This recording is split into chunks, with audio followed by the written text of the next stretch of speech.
Hi everyone, you're listening to the Bridgeway Podcast. The purpose of these podcasts is to give us the opportunity to share information and thoughts with you and to inspire all of you who work at Bridgeway. As ever, we'd love to hear from you, so if you've got any feedback, please get in touch.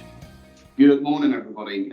This week we're celebrating our armed forces and reserves. I guess this week is somebody that I've known a very, very long time, as you'll find out. Chris Marren. He was my training sergeant back in the day at Gibraltar Barracks a mere sort of 27 years ago for my B3 combat engineer course. For those of you that know me, I'm not a nervous person, but Chris is one of only three men who took me through that notoriously tough course that I met in the army that gave me a thrill of fear when I met him. Which, if you ever see a photo of him, as we joke about, he's quite a lot shorter than me, but he certainly had the effect.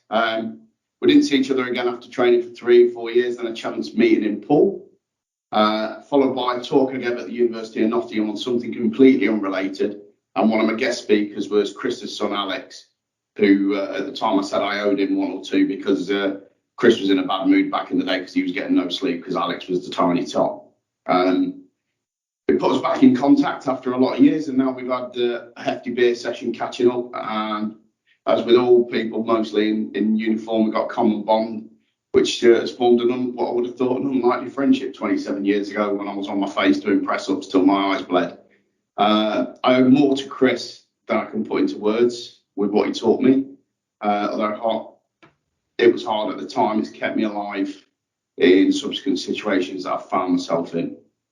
Chris is from Chris Marren Associates, so he's a guest of ours today. He's from an external company, and he uses coaching conversations to assist serving officers and veterans in the wellbeing and transition space. He's also a lead coach for INSEAD Business School in France on the Carrefour Leadership for Change programme. This is France's biggest supermarket chain, and he's just returned from Italy where he's working with the Boston Consulting Group. Firstly, Mark, I wanted to thank you and everybody associated with Bridgeway for your continued support of the Armed Forces Covenant Trust Scheme. It's greatly appreciated and welcomed by all. Can I ask, what persuaded Bridgeway to actually join such a venture? Well, I believe we're only one of 493 companies in the UK to have the gold credentialing out of the 6,300 odd companies that have signed. We joined because it's something we believe in as a business. We believe in the people and what they're doing. It's the right thing to do. On a personal level, I got more from my time in the military than I ever thought would be possible. And it's a big part of the reason I am where I am today. We want to attract veterans to our business and let them know that they can be supported here and have a meaningful career with us. Vets are known quantity to us, as we both know. It gives us a workforce who can deal with any situation that arises in a cool and calm manner normally. We encourage reservists among our staff as they're well trained, they're motivated, and they show they have something a bit more than the average person in the street with their outside commitments, outside of what they do for us. Yeah, and if I can add that the gold award isn't a tick box. It's a lot of sort of hoops that Bridgeway have got to jump through to maintain that standard throughout. So it's a great sort of move by Bridgeway. I wanted to ask you a little bit about transition specifically, and how has your own transition journey shaped the way you think? It shaped things quite a lot. Mine was fairly difficult. It's quite a long time ago now. It's 18 years this year, so things were slightly different. It took me really long time to adapt to Civvy Street. During that time, I wasn't a particularly nice person to be around. Quite a few people who work for us would probably say that I'm not that nice now, until I realised really the world wasn't going to form around me again and change to what I was used to. I'll just have to go back to what I know, be the first to understand, the first to adapt, and it was something that I've forgotten, if I'm honest. We all started as civvies, and then we changed into something else, and then I had to revert back to that. I was quite angry at the world, and I'd forgotten this at that time. I was also struggling still with some of the after effects, obviously being in Afghan and Iraq just prior to to leaving, and I didn't realise it at the time. And it felt very much like I was a square peg in a round hole. I had a bit of a chat myself, like you do. I realised if I applied the work ethic that had got me through my career to date and get the job done to the best of my abilities, it was the best example I could give. It brought others along with me, and I realised if I did that, I would thrive and be successful outside. Yes, and I think that story is not a singular story and is replicated across all veterans transitioning. So what, if any, of those lessons have you managed to incorporate into Bridgeway's ethos or protocols for veterans? But I always have a personal chat with all veterans for a start, make sure they're welcomed, make sure they're aware of who the other veterans are in the business. And what I instill into them is what I believe. If you work hard, good things happen to you. We're a meritocracy very much and work as such. We've got a strong set of moral compass ethics, which I very firmly live by. I live by the set of morals and ethics which I'm proud of and which were instilled into me during time in Green Kit. And now I lead other people. I repeat the mantra, often to them. And not only that, but what we all knew, which was the service before self. The team come first before individuals, and it sort of helps them, I think, transition across a lot easier than mine was. Yeah, thank you. And what do you think are the biggest mistakes veterans make when transitioning into civilian life? There's common ones. I mean, as we sort of say, I'm not the hired one, but it's not letting go of rank. I see people all the time that are really confident in a uniform because they've been a senior rank. That doesn't count as much outside. It's what you can do for people. We expect the world to be the same outside as it is when you're in that bubble that we lived in, and it's just not. The world is different here, and people don't know our language.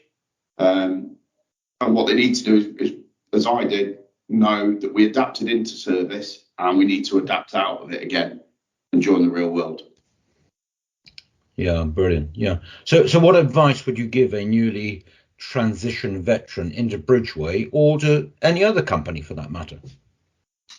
Seek the support of other people that have done it before. You're never the first person that's transitioned back out and tried to, become a useful member of society. And if you're struggling, say something. Don't suffer in silence. I made that mistake massively, till my temper would boil over. Things would escalate that really didn't need to. We've all been there. We've all made mistakes. We've all picked ourselves up and cracked on. Yeah. So what aspirations did you have initially when you first left the military? My first one, my main reason for leaving was to spend more time with my family. I wanted to secure a rewarding job. Luckily, I left in a boom time, so jobs were easy to come by. But once I realised there was still the desires there had been before when I was in Green Kit to get to the top. Part of me left a little bit too early for family circumstances, but I was devastated that I'd left early at the request of my then wife and was never a sergeant major. That was always my goal. I wasn't overly bothered about getting commissioned and things like that, but I wanted to be the sergeant major. And that was going to be the pinnacle for me, and I hadn't achieved it. And for those that know me, that proper burned me. I knew if I worked hard, I had better stamina, greater belief in myself. I'm not short on confidence. And I had the desire to get there. I needed the education, the formal education, to back up what I could already do. So I applied myself to it, I got that. And then with the attitude and stamina that I presented afterwards, the world opened up to me. Mm. What further education did you actually do? I ended up going to university for a bet with my old boss. I did a BEng in civil and infrastructure engineering. Had £1,000 bet to get a first. Smashed it in 18 months. Excellent. Oh, well done. Yeah. Never any doubt. And so we all talk about leadership and different styles of leadership. What, if any, changes have you made to your own leadership style during your time at Bridgeway? I've become less aggressive, I would say, since I've been here. Early days, I was still very much in green mode. I was only 3 or 4 years out. And there was some shouting and to some extent intimidation. to get what I wanted out of people, which hindsight is always 20/20, and that wasn't necessarily the right way of doing things. I was led by example, but I used to get angry if other people didn't follow suit for what I was doing. You know, if I was out wet, cold and dirty, other people could be wet, cold and dirty, and we can all hack it together. Now I think I get the best out of people by setting an example and they'll follow it. I like to go the extra mile for people who work for me, and not just directly for me, but for the business. I know people's birthdays, I know their wives or husbands, I know their kids, and I like to think I empathise a lot more. It's not something people initially think about me, but, you know, as other people in the business would say, I quite often end up being the person that somebody will speak to. And I think that's perhaps because I like getting actions out of things afterwards. If somebody's got a real drama that does need help with, I'll do my best to help them. Yeah. Okay. If I was a civilian in Bridgeway, what do you think I could learn from a veteran or somebody who has served in the armed forces? I think the ability to keep going, the ability to maintain a sense of humour is key. You know, we've both been in places which have been awful, and an inappropriate joke at that point can just lift the mood of everybody, and it's something that you get used to. What I say to the guys in my team that are out on site, you know, it can be the middle of the night, wet, cold and dirty, horizontal rain, Inverclyde re-signalling, and yet the client said all the guys were laughing. Why? Because there's one or two, there's an ex-sapper and an ex-infantry guy there, and they're making a joke about it, you know, but they're carrying on and doing the best job. We all learned that skill. You don't have to wear green kit to learn that skill. You just have to observe, think that's the way to do it, and then carry on. And what do you think concerns non-veterans the most when working alongside veterans? I think probably I've lost count of the amount of people that have spoke to me who said I was going to join up, and it's almost like this. I think sometimes they're put on a little bit of a pedestal. Other times people can be wary of them. You know, there's a misconception about us sometimes that we're quick to anger, shall we say, and quick to violence, and then actually they work out, as some of my grads said, they feel safe with the lads. And as I pointed out to them, actually, well, you've got to remember, for the last few years while the tours we were doing, we were there to protect people. We weren't the aggressors. We were aggressive if we needed to be, but we were defenders. And I think once people get past those misconceptions, then they really feel part of the team, and they really feel warm with the vets that are in the team, and they appreciate them for what they are. Yes, and some of your younger sort of listeners might not recall the Basil Fawlty sort of scene where he's saying to the major, "Don't mention the war," when they've got the Germans in there. So some of your younger listeners might need to look that up. But is there anything that maybe some of your civilian sort of workers might need to avoid, or something that really perhaps really gets people's backs up? I don't know, or something in that line, something they shouldn't say or weary about, or should say. So don't avoid the conversation about X. There's some things that are a little bit pertinent to people. You know, I've had conversations not here but outside where people have made light of us carrying our friends off the back of a plane in a box. That's not something to make light of. And I'd say that's, I wouldn't say it's a taboo subject, but I would suggest it's treated with the respect it's supposed to have. For everything else, I think people are pretty much an open book. You know, everybody's quite keen to share their experiences. People talk a lot more than they did in our generation. And it seems to work well. We've got a good integration. Yeah, thank you.